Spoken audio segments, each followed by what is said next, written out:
And perhaps it was the pleasure the good spirit had in showing off this power of his, or else it was his own kind, generous, hearty nature, and his sympathy with all poor men, that led him straight to Scrooge's clerk. For there he went and took Scrooge with him, holding to his robe. And on the threshold of the door the spirit smiled and stopped to bless Bob Cratchit's dwelling with a sprinkling of his torch. Think of that. Bob had but 15 bob a week himself. He pocketed on Saturdays but 15 copies of his Christian name, and yet the ghost of Christmas present blessed his 4-roomed house. Then up rose Mrs. Cratchit, Cratchit's wife, dressed out but poorly in a twice-turned gown, but brave in ribbons, which are cheap and make a goodly show for 6pence, and she laid the cloth, assisted by Belinda Cratchit, second of her daughters, also brave in ribbons, while Master Peter Cratchit plunged a fork into a saucepan of potatoes, and getting the corners of his monstrous shirt-collar, Bob's private property conferred upon his son and heir in honor of the day, into his mouth, rejoiced to find himself so gallantly attired, and yearned to show his linen in the fashionable parks. And now 2 smaller Cratchits, boy and girl, come tearing in, screaming that outside the baker's they had smelt the goose, and known it for their own, and basking in luxurious thoughts of sage and onion, these young Cratchits danced about the table, and exalted Master Peter Cratchit to the skies, while he, not proud, although his collars nearly choked him, blew the fire, until the slow potatoes, bubbling up, knocked loudly at the saucepan lid to be let out and peeled. "What has ever got your precious father, then?" said Mrs. Cratchit, "and your brother, Tiny Tim, and Martha warn't as late last Christmas Day by half an hour?" "Here's Martha, mother," said a girl, appearing as she spoke. "Here's Martha, mother," cried the 2 young Cratchits. "Hurrah! There's such a goose, Martha!"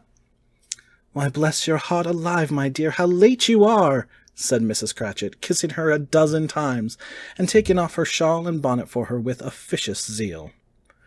"We'd a deal of work to finish up last night," replied the girl, "and had to clear away this morning, mother." "Well, never mind so long as you are come," said Mrs. Cratchit. "Sit ye down before the fire, my dear, and have a warm, Lord bless ye." "No, no, there's father coming!" cried the 2 young Cratchits, who were everywhere at once. "Hide, Martha, hide!" So Martha hid herself, and in came little Bob, the father, with at least 3 feet of comforter exclusive of the fringe, hanging down before him, and his threadbare clothes darned up and brushed to look seasonable, and Tiny Tim upon his shoulder. Alas for Tiny Tim, he bore a little crutch, and had his limbs supported by an iron frame. "Why, where's our Martha?" cried Bob Cratchit, looking round. "Not coming," said Mrs. Cratchit. "Not coming!" said Bob, with a sudden declension in his high spirits, for he had been Tim's blood horse all the way from church, and had come home rampant. "Not coming upon Christmas Day!" Martha didn't like to see him disappointed, if it were only in joke, so she came out prematurely from behind the closet door, and ran into his arms, while the 2 young Cratchits hustled Tiny Tim, and bore him off to the wash-house, that he might hear the pudding singing in the copper. "As good as gold," said Bob, "and better. Somehow he gets thoughtful, sitting by himself so much, and thinks the strangest things you ever heard. He told me coming home that he hoped the people saw him in the church because he was a cripple, and it might be pleasant to them to remember upon Christmas Day who made lame beggars walk and blind men see." Bob's voice was tremulous when he told them this, and trembled more when he said that Tiny Tim was growing strong and hearty.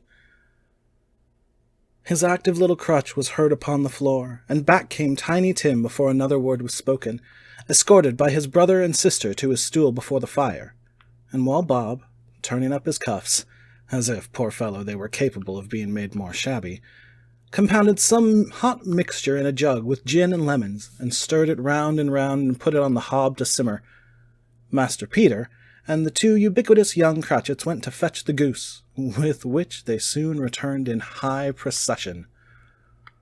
Such a bustle ensued that you might have thought a goose was the rarest of all birds, a feathered phenomenon, to which a black swan was a matter of course. And, in truth, it was something very like it in that house. Mrs. Cratchit made the gravy, ready beforehand in a little saucepan, hissing hot. Master Peter mashed potatoes with incredible vigor. Miss Belinda sweetened up the applesauce. Martha dusted the hot plates. Bob took Tiny Tim beside him in a tiny corner at the table. The two young Cratchits set chairs for everybody, not forgetting themselves, and mounting guard upon their posts, crammed spoons into their mouths, lest they should shriek for goose before their turn came to be helped.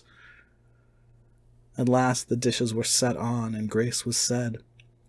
It was succeeded by a breathless pause as Mrs. Cratchit, looking slowly all along the carving knife, prepared to plunge it in the breast. But when she did, and when the long-expected gush of stuffing issued forth, one murmur of delight arose all round the board, and even Tiny Tim, excited by the two young Cratchits, beat on the table with the handle of his knife and feebly cried, "Hurrah!" There was never such a goose. Bob said he didn't believe there ever was such a goose cooked. Its tenderness and flavor, size and cheapness, were the themes of universal admiration. Eked out by applesauce and mashed potatoes, it was a sufficient dinner for the whole family. Indeed, as Mrs. Cratchit said with great delight, surveying one small atom of a bone upon the dish, they hadn't ate it all at last. Yet every one had had enough, and the youngest Cratchits in particular were steeped in sage and onion to the eyebrows. But now, the plates being changed by Miss Belinda, Mrs. Cratchit left the room alone, too nervous to bear witness, to take the pudding up and bring it in. Suppose it should not be done enough? Suppose it should break in turning out? Suppose somebody should have got over the walls of the backyard and stolen it while they were merry with the goose, a supposition at which the two young Cratchits became livid. All sorts of horrors were supposed. Hello! A great deal of steam. The pudding was out of the copper. Oh, a smell like a washing day. That was the cloth. A smell like an eating house and a pastry cook's next door to each other, with a laundress's next door to that. That was the pudding. In half a minute Mrs. Cratchit entered, flushed but smiling proudly, with the pudding, like a speckled cannonball, so hard and firm, blazing in half a quartern of ignited brandy, and bedight with Christmas holly stuck into the top. Oh, a wonderful pudding, Bob Cratchit said, and calmly, too, that he regarded it as the greatest success achieved by Mrs. Cratchit since their marriage. Mrs. Cratchit said that now the weight was off her mind, she would confess she had had her doubts about the quantity of flour. Everybody had something to say about it, but nobody said or thought it was at all a small pudding for a large family. It would have been flat heresy to do so. Any Cratchit would have blushed to hint at such a thing.